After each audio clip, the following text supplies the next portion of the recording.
Hello beautiful soul, সবাই কেমন আছো? Welcome to my new blog. আজকে আমি তোমাদের সাথে শেয়ার করতে যাচ্ছি রাত 2টা বাজে, মিড নাইটে আমি কি রান্না করলাম। আমার প্রায় রাতের বেলা অনেক ক্ষুধা লাগে, তখন আমি এমনি একটা ইজিয়েস্ট ওয়েতে কোনো একটা কিছু রান্না করে ফেলি। রান্না করতে গিয়ে দেখলাম বাসায় ওইভাবে কোনো কিছুই নেই, কয়েকটা পাউরুটি আছে আর ডিম আছে। তো ভাবলাম পাউরুটি দিয়ে ডিম ভেজে খেয়ে বসে থাকি। মনে হলো যে না, একটু পেঁয়াজ মরিচ দেই। পেঁয়াজ দেখলাম আগে থেকে কাটা আছে, তো আমি 2টা মরিচ নিয়ে সুন্দর করে কুচি কুচি করে কেটে নিলাম।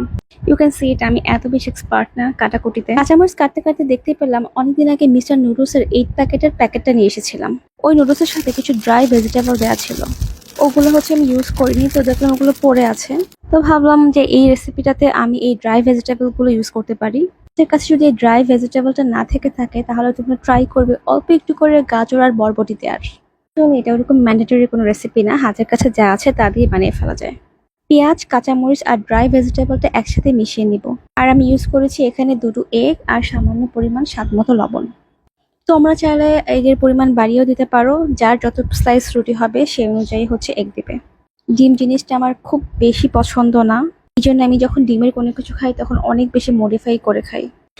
আর হ্যাঁ, আমার কাছে এইভাবে করে ডিম ফেটতে অনেক ভালো লাগে। আমি এইখানে ব্রেড ইউজ করেছি, একদম ছোট সাইজের যে ব্রেডগুলো পাওয়া যায় ওগুলো। আমার অ্যাকচুয়ালি বড় সাইজের ব্রেডগুলো দিয়ে খুব বেশি ভালো লাগে না খেতে। আমি একটা ছোট সাইজের পুরো ব্রেড ইউজ করেছি, পুরো প্যান জুড়ে আমি এভাবে ব্রেড ছড়িয়ে দিব। আর হ্যাঁ, অবশ্যই ওই ডিমের ভিতর চুবিয়ে নিতে হবে ব্রেডটা। এটা আসলে বলার কিছু নেই, তোমরা ততটুকু স্মার্টই বোঝার মতো। বাকি যে ডিমটুকু ছিল সেটা আমি উপর দিয়ে ছড়িয়ে দিচ্ছি। আমি এখন এটাকে 30 সেকেন্ডের মতো রান্না করব, জাস্ট মিডিয়াম টু হাই হিটে। চ্যালেঞ্জিং পার্ট হচ্ছে এটাকে আমি উল্টাবো কিভাবে।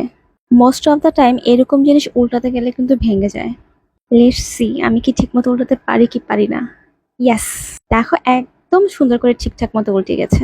এখন আমি উপর দিয়ে দিব একটুখানি টমেটো সস। অ্যাকচুয়ালি একটু না, বেশ খানিকটা টমেটো সস আমি ইউজ করেছি। খুব সুন্দর একটা সবুজ রেড হোয়াইট কালার কম্বিনেশন তৈরি হয়েছে। খেতে কেমন হবে জানি না, বাট দেখতে কিন্তু অনেক ইয়াম্মি লাগছে। আমার কাছে বরাবরই কালারফুল জিনিস খুব ভালো লাগে। এটাকে আমি এখন স্যান্ডউইচের মতো করে উল্টিয়ে নিব। তোমরা চাইলে এটাকে স্কোয়ার শেপেও রাখতে পারো, কিন্তু আমি এটাকে উল্টিয়ে দিলাম।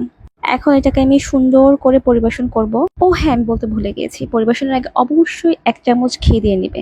ঘি ইউজ করার কারণে একটা সুন্দর ফিউশন তৈরি হয়েছে, চাইলে বাটারও ইউজ করতে পারো। এখন এটাকে আমি নামিয়ে গরম গরম পরিবেশন করব।